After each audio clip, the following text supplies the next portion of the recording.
Brief audio intro. Reformed thinking. Welcome to Reformed Thinking. We're doing a deep dive today that gets right to the heart of what it means to be a Christian.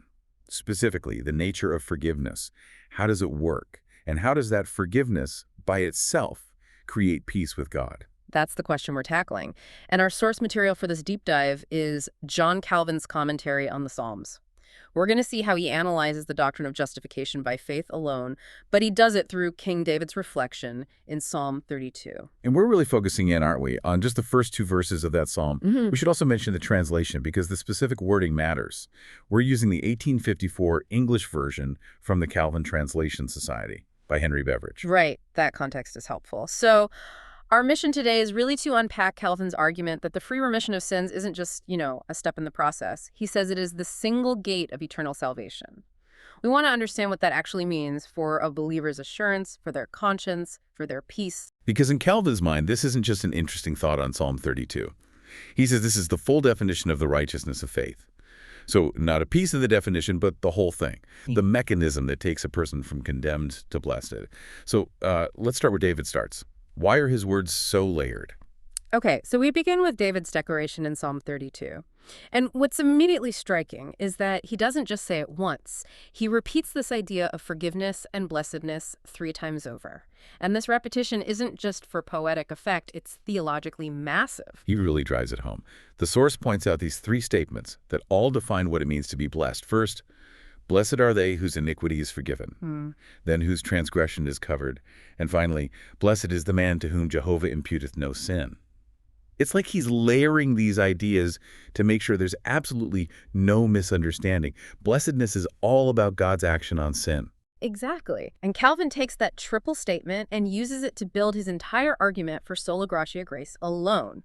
For him, this doctrine that we are only accounted righteous before God by the free remission of sins, he explicitly calls that the gate of eternal salvation. That gate analogy is so powerful. It's not a door, it's not a path, it's a gate.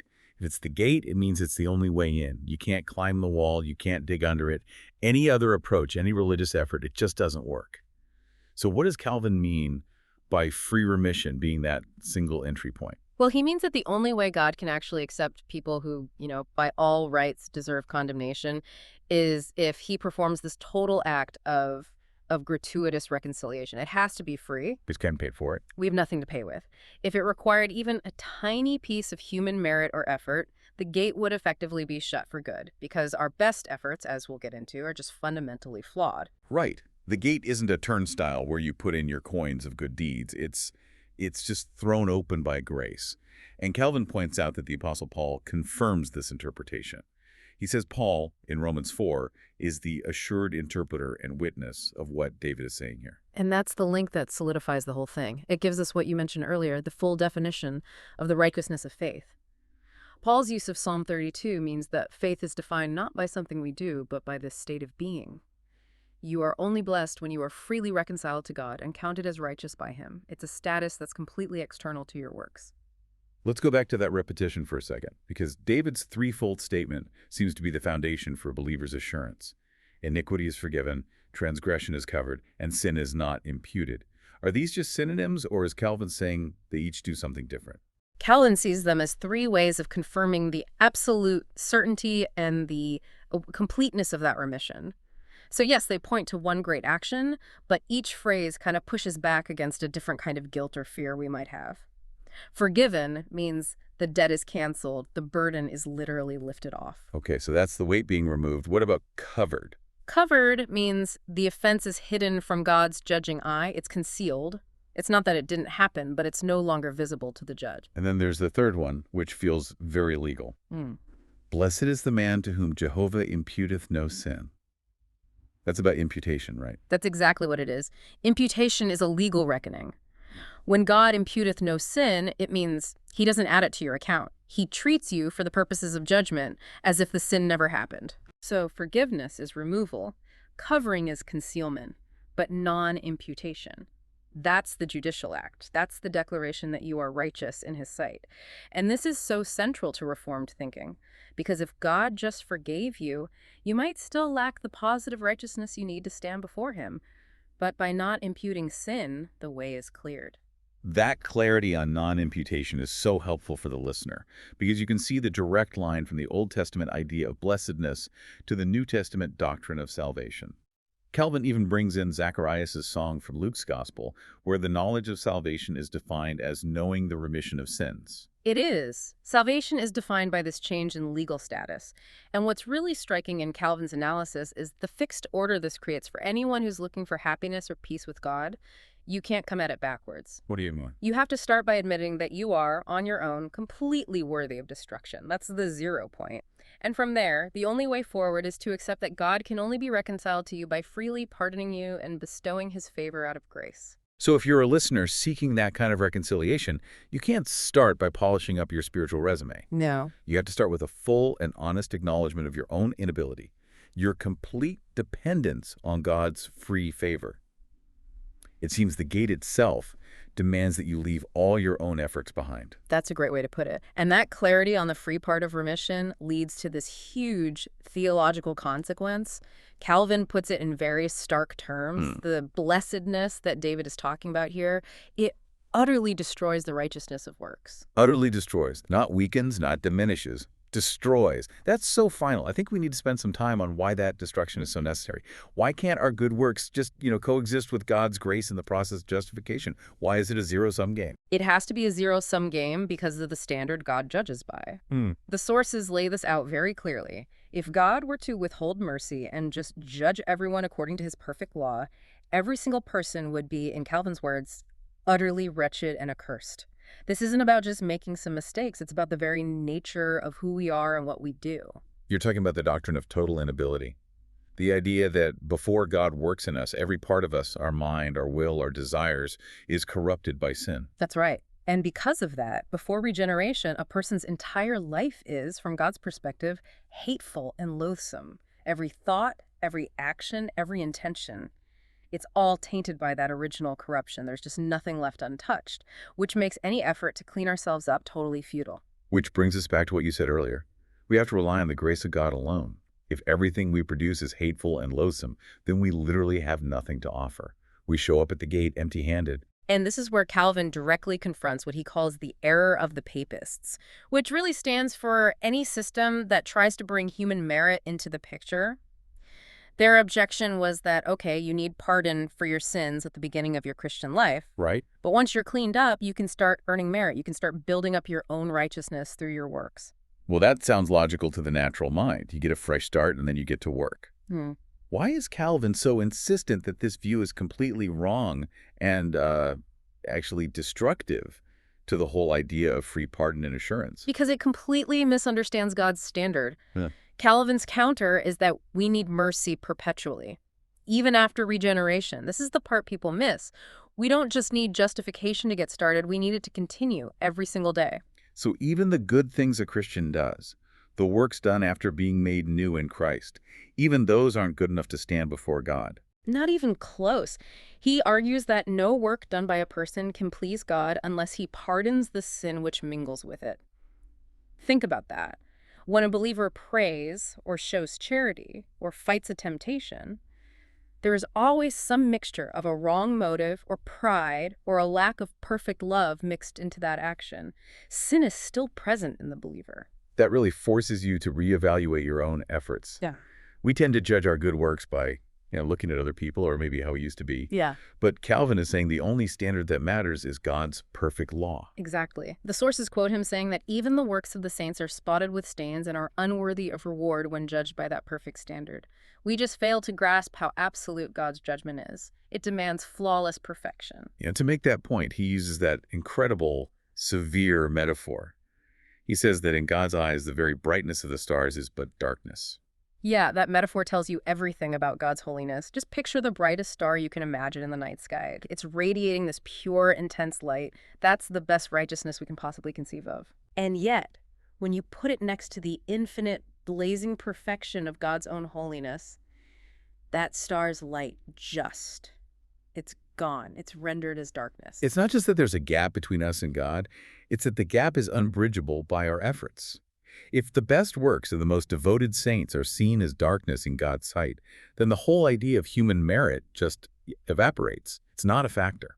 And that leads to this inescapable conclusion. Since perfection, like a perfect fear of the Lord, is simply not found anywhere in human experience, our salvation requires continuous, free reconciliation. It's not just the door you walk through at the beginning. It has to be the very path you walk on every day. If that same grace doesn't accompany them to the last step of their life, then assurance is impossible. So this whole section just dismantles the idea that once you become a Christian, you kind of graduate from grace and start relying on your own performance. If the brightest stars are darkness, then relying on your own works, even for a moment, puts you right back outside that gate. That is the point. It's meant to constantly confront and crush our pride. Because even the most mature believer, when they look at their life against the perfect standard of the law, has to admit that their standing before God is only because of Christ's righteousness and the free pardon that covers their ongoing faults. Okay, so since this doctrine is so critical, but also so contrary to our human nature, which always wants to contribute something, this brings us back to David's repetition. Why did he say it 3 times? Forgiven, covered, not imputed. If it's one truth, why the insistence? Calvin is very clear that this is no vain repetition. He says it's divinely necessary because it performs 2 completely different functions. It's designed to address 2 opposite problems of the human conscience. So the repetition is like a medicine for 2 different illnesses: spiritual laziness on one hand and crushing anxiety on the other. Let's start with the first one. To awaken the careless. This is for the person who needs to hear about the destruction of works we just talked about. The doctrine is meant to raise up those who are fallen asleep and quicken the dull. Absolutely. Calvin saw that most people, whether they're religious or not, find ways to ignore their conscience. He says they use devices of their own. They've explained away their sins. They've become, in his words, intoxicated with deceitful pleasures, and they operate under a perverse carnal security. What does that carnal security look like in real life? It's the person who has just shut their eyes to the massive load of sin they're carrying. They've convinced themselves that they're basically okay with God. Maybe they compare themselves to others, or they go through some religious motions. They make light of their sins. They don't reflect on the real danger they're in from God's judgment. So it's a kind of self-delusion. They might say, oh yeah, everyone sins, but they fail to look at the sheer volume and weight of their own personal guilt before a perfectly holy God. Precisely. And Calvin basically challenges them. He asks, how can you continue to sleep so securely while you are overwhelmed with an immense load of sins? He's telling the listener that their feeling of security is built on ignorance, not on reality. That is really strong language. It's meant to shock the complacent person into seeing their true condition. And the repetition of the promise is what drives that hard truth home. It takes a lot of divine effort to get us to believe that our only blessedness is in free forgiveness. It does. But then the repetition is just as vital for the exact opposite problem, and that's the second purpose: to tranquilize the anxious. The goal here is to give fearful and anxious minds an assured and steady confidence. And this speaks right to the experience of a genuine believer, someone who has been awakened, who sees their sin and is actively fighting it. Once you realize the perfect standard of God's law, it's so easy to swing from complacency right into terror and despair because you know your best works are darkness. That's the constant battle for a true believer. Even the people who have tasted God's mercy, he says, are constantly agitated and disquieted. They're trying to hold on to grace, but they're frequently abashed or made to stagger by all the assaults on their faith. And that agitation comes from their remaining sin and the accusations of the law and of the enemy. So if a believer truly understands that their own works are stained, how can they ever feel secure? Doesn't Calvin's own high standard just add to that anxiety? How does repeating the promise fix that? It fixes it because the repetition pulls the focus completely away from the quality of the believer's own performance and puts it back onto the completeness of God's action. The believer knows they're imperfect, and that makes them doubt.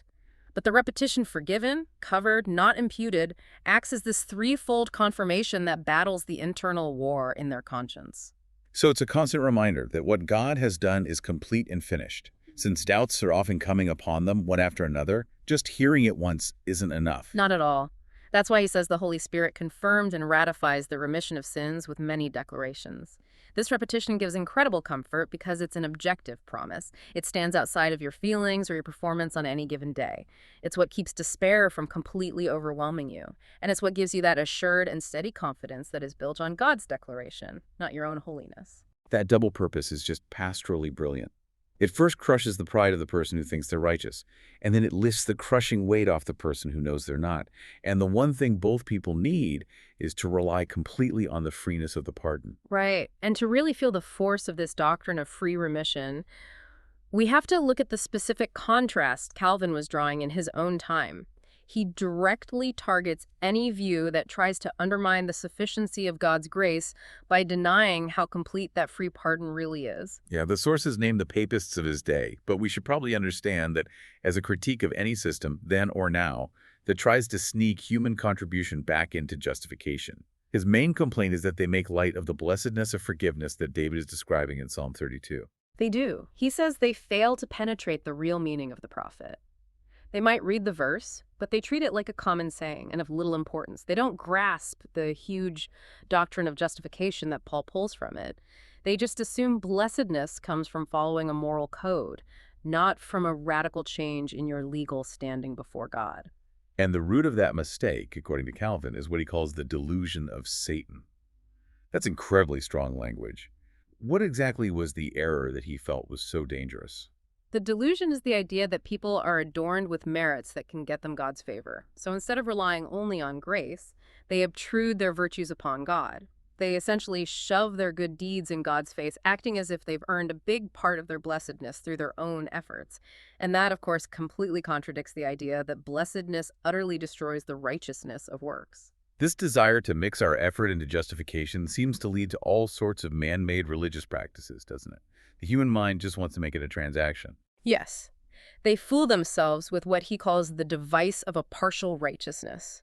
They invent these frivolous rituals to try to clear their guilt and buy God's favor. You can see it in all kinds of religious systems, penances, pilgrimages, intense self-denial, all seen as ways to tip the scales back in your favor. Let's get specific, because Calvin mentions two technical terms that our listeners might not know. He talks about satisfactions and works of supererogation. What are those? Good question. He says they thrust in their satisfactions and works of supererogation.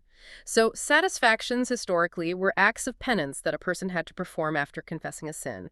The idea was that even though the eternal guilt was forgiven, you still had to do something like fasting or giving alms to satisfy God's justice for the temporal or earthly consequences of that sin. Okay, so your eternal destiny might be secure, but you still owe a debt in this life that you have to pay off through these acts of satisfaction. Exactly. And then you have works of supererogation. This is the idea that you can do good deeds that go above and beyond what God's law actually requires. And in that system, these extra merits could be stored up in a kind of treasury of merit, and then they could be applied to other people who are falling short. This whole system just creates a massive problem for believers' assurance because it denies them the complete forgiveness David is talking about.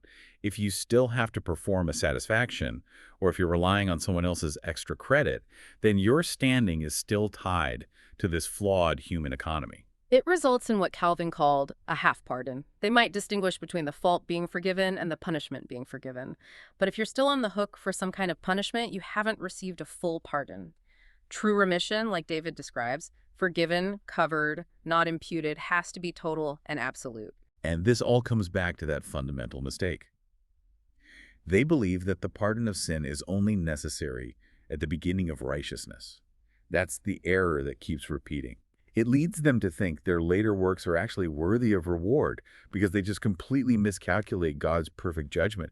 They don't see the stain that's mixed in with everything they do. And that destroys assurance. How could it not?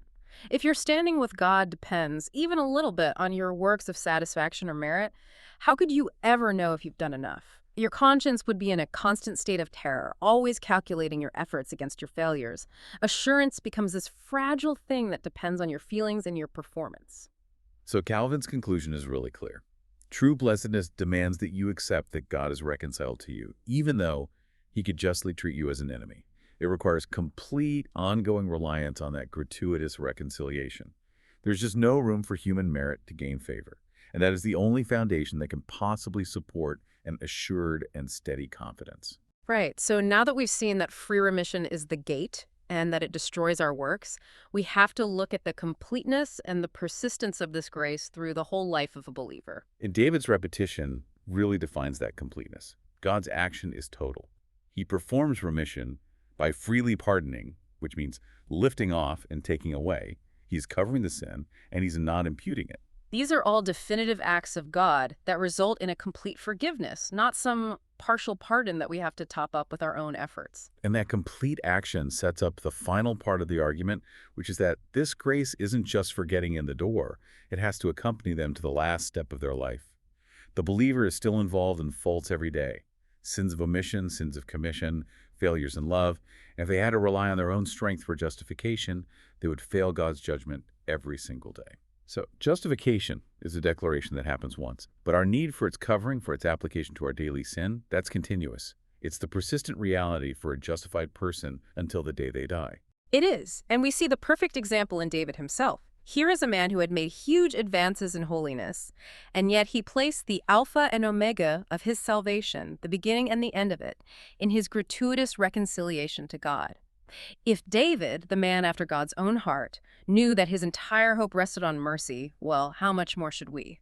It seems like it's often the people who are most advanced in holiness who are most aware of their constant need for forgiveness. Why is that? Calvin says that the person who excels most in holiness actually feels himself farther from perfect righteousness. The closer you walk with God, the brighter he lies.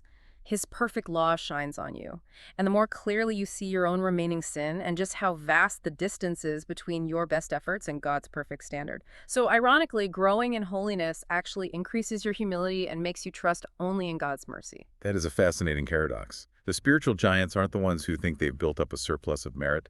They're the ones who see most clearly that they are utterly dependent on free pardon for their standing with God, moment by moment. Yes, the more you know the law's demands, the more you know your own sin. So the greatest saints are the ones who most eagerly embrace the definition of blessedness from Psalm 32, that their security rests entirely on God's free favor. So the final implication for you, the learner, is that knowing you are accounted righteous before God solely by the free remission of sins, that knowledge is the only refuge. It's the place where terror and anxiety are traded for assured and steady confidence. The repetition of that promise in Psalm 32 is exactly what's needed to give that assurance and make peace possible, even in the middle of our daily struggle with sin. It's the only solid ground there is. Every statement in the Bible about blessedness is founded on the free favor of God, by which he reconciles us to himself. And that reconciliation, which defines the righteousness of faith, is the only source of eternal hope in our present peace. This has been a really helpful deep dive into Calvin's perspective on Psalm 32. We've seen that the gate of eternal salvation isn't opened by our striving or our merit, but only by fully embracing the free remission of sins. And that same truth crushes the pride of the careless and completely reassures the anxious conscience. To sum it up, the blessedness David celebrates destroys every claim to human merit. It grounds our hope completely in God's free favor. And that is why the knowledge of salvation is the same thing as the knowledge of the remission of sins. Now, for a final thought to take with you. Given Calvin's assertion that believers need this same grace to the last step of their life, and that our sanctification, our growth in holiness, never contributes one bit to our justification, how does realizing the daily, hourly necessity of forgiveness change our motivation for that growth in holiness? If our good works can't earn us anything, what new reason drives our obedience? Think about how a continuous reliance on free pardon changes the way we pursue a holy life. Thank you for joining us on Reformed Thinking. Until next time.